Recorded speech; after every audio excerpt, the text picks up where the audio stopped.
எல்லோருக்கும் பணிவான வணக்கம். நம்முடைய ஐயா நமச்சிவாயா சேனலில் இருந்து அடியேன் என்று தினம் ஒரு திருக்கதையில் ஒரு நாட்டில் அற்புதமான ஒரு குருகுலம். அந்த குருகுலத்தில் ராஜா மகன், மந்திரி மகன், சேனையர்கள் மகன் என்று, ஜமீன்தார்கள் மகன் என்று, எல்லா ஏழைகளுடைய பிள்ளைகள் என்று எல்லோருமே சமமாக அந்த குருகுலத்தில் படிச்சுக்கிட்டு வராங்க. குரு மீது அவ்வளவு பாசம், குருவை அப்படி போற்றி அவருடைய போதனைகளை ஏற்று படிச்சுக்கிட்டு வராங்க. இப்படி படிச்சுக்கிட்டு வரும்போது குரு எல்லோர்கிட்டையும் எப்படி பழகிறார்னா, தன்னுடைய போதனைகளையும் தன்னுடைய கல்வி முறையையும் அவங்களுக்கு சொல்லி கொடுக்குற விதம் அவ்வளவு பயத்தோடும் பக்தியோடும் பாசத்தோடும் கலந்தவையாக அறுசுவை உணவு எப்படி இருக்குமோ அப்படி கல்வியை அந்த மாணவர்களுக்கு, சீடர்களுக்கு சொல்லி கொடுத்து கொண்டிருக்கிறாரு. எல்லோரும் நல்லா படிச்சிட்ருக்காங்க. அப்படி பல வருடம் வீட்டை விட்டு குருகுலத்துக்கு பல வருடம் அங்கேயே தங்கி குரு மடியிலேயே அங்கேயே படுத்து உறங்கி அங்கேயே சாப்பிட்டு அங்கேயே படித்து இப்படி தன்னுடைய குருகுல வாழ்க்கையை மாணவர்கள் நடத்திட்டு கடந்து கொண்டு வந்திருக்கிறாங்க. இந்த சமயத்தில் குரு ஆனவர் எல்லோருக்கும் பாடங்கள் புரியுதான்னு கேட்குறாரு. எல்லோருமே புரியுதுன்னு சொல்கிறாங்க. அதில் எல்லாம் நல்லா இருக்குது சுவாமி, இன்னைக்கு உணவு எனக்கு கசக்குது சாமி அப்படின்னு ராஜாவுடைய மகன் சொல்கிறாங்க. இதை கேட்ட உடனே குரு மௌனமாக அவனை பார்த்து, எந்த நேரத்தில் சாப்பிட்ட உணவு உனக்கு கசக்கிறது என்று கேட்கிறார். உடனே ராஜாவுடைய மகன், இன்று காலை உணவு சாப்பிடும்போது எனக்கு அந்த உணவு கசப்பாக இருக்கிறது குரு என்று கூறுகிறார். உடனே நேற்று இரவு என்று கேட்கிறார். இல்லை, நன்றாக இருந்தது என்று சொல்கிறான். அதற்கு முன்னாலும் நன்றாக இருந்தது என்று சொல்கிறான்.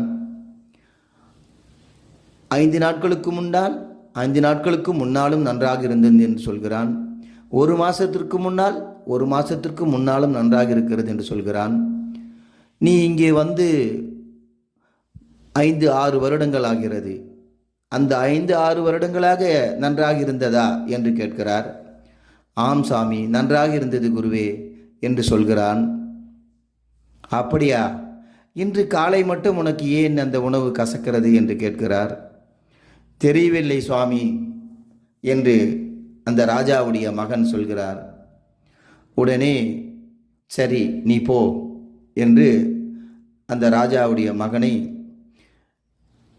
படிப்பதற்காக குருவினுடைய பாடசாலை பக்கத்தில் இருக்க அறைக்கு செல்கிறார். அவன் அங்கு சென்று விடுகிறான். உடனே குரு தன்னுடைய சீடர்கள் ஒருவர் மூலம் ராஜாவுக்கு தகவல் சொல்லி அனுப்புகிறார். என்னவென்று தெரியுமா? ராஜா தங்களுடைய மகனை குருகுலத்திலிருந்து உடனே அழைத்து செல்லுமாறு கேட்டுக்கொள்கிறேன் என்று ஒரு தகவலை சொல்லி அனுப்புகிறார்.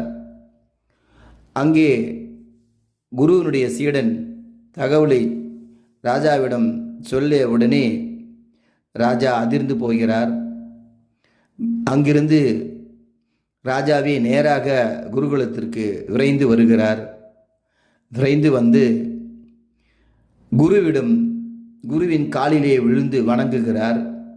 ராஜாவுக்கு குரு ஆசீர்வாதம் செய்கிறார். சுவாமி, குருவே, என்ன பிழை நடந்தது? ஏன் என்னுடைய மகனை நீங்கள் அரசவைக்கு அனுப்புகின்றீர்கள்? இன்னும் படிப்பு முடியவில்லையே என்று கேட்கிறார். உடனே குரு தன்னுடைய ராஜாவுடைய மகனை அழைக்கிறார். அழைத்து, நீ காலை என்ன சொன்னாய் என்பதை உன் தந்தையிடம் சொல் என்று சொல்கிறார். அவன் உடனே, தந்தையே, இன்று காலை உணவு கசக்கிறது எனக்கு என்று குருவிடம் கூறினேன் என்று கூறுகிறான். உடனே ராஜா புரிந்து கொண்டார். ஏனென்றால் அவர் ராஜா இல்லையா? உடனே புரிந்து கொண்டு சிரித்து கொண்டே, சரி மகனே, நீ புறப்படு, இனி இங்கு உனக்கு வேலை இல்லை, அரண்மனைக்கு வா, நீ படித்தது போதும், அரண்மனைக்கு வா என்று கூறுகிறார். உடனே ராஜாவுடைய மகன், ஏன் தந்தையே, ஏன், நான் என்ன பிழை செய்தேன், என்னை ஏன் படிப்பு முடியாமலேயே பாதியிலே அழைத்துச் செல்கிறீர்கள், நான் வரமாட்டேன் என்று ராஜா மகன் மறுக்கிறார். உடனே ராஜாவோ, இல்லை மகனே, இல்லை, நீ உடனே என்னுடன் வர வேண்டும். மாதா பிதா குரு தெய்வம், மாதா பிதாவான நான் சொல்வதை கேள், அதே போன்று குரு சொல்வதையும் கேட்க வேண்டும், அதுதான் நமக்கு மனு தர்மம். உடனே கிளம்பி வா, குருவினுடைய வார்த்தையை மறுக்காதே, தந்தையினுடைய வார்த்தையும் மறுக்காதே, கிளம்பி வா என்று கூறுகிறார். உடனே மகன், சரி தந்தையே, வருகிறேன், ஆனால் நான் செய்த தவறு என்ன என்பதை உணர்ந்தே இங்கிருந்து வருவேன் என்று கூறுகிறான். உடனே ராஜா குருவை பார்க்கிறார், குரு சீடனை பார்க்கிறார், ராஜா மீண்டும் குருவை பார்க்கிறார், குரு மீண்டும் சீடனை பார்க்கிறார். அப்பொழுது சீடன் குருவை பார்த்து குருவினுடைய காலில் விழுந்து கண்ணீர் மல்க அழுது, நான் ஏதாவது பிழை செய்திருந்தால் மன்னித்து விடுங்கள் குருவே, இந்த பாவம் எனக்கு மிகவும் வேதனையை அளிக்கிறது, என்னை மன்னித்து விடுங்கள் குருவே என்று காலில் விழுந்து அழுகிறான். அப்பொழுது அவனை தாங்கி பிடித்து தூக்கி நிறுத்தி குரு ஆனர் சொல்கிறார், மகனே, இன்றைக்கு நீ காலையில் சொன்னது உணவு கசக்கிறது என்று கூறினாயே, இது நாள் வரை இத்தனை நாள் அந்த வார்த்தை நீ கூறவில்லை. இந்த உணவானது வேப்ப எண்ணெயில்தான் தயாரிக்கப்படுகிறது.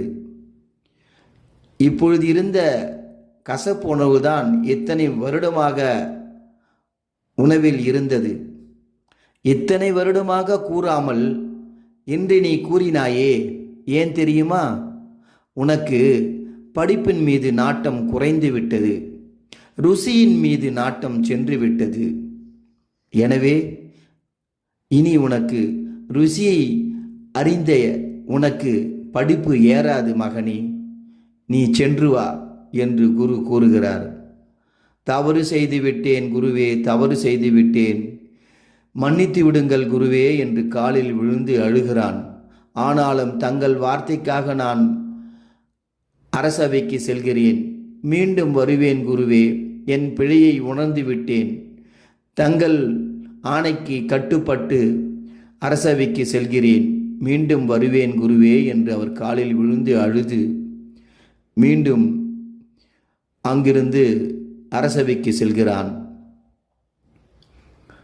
அரசவைக்கு சென்ற பிறகு தான் உணர்ந்த தவறை நினைத்து நினைத்து வருந்துகிறான்.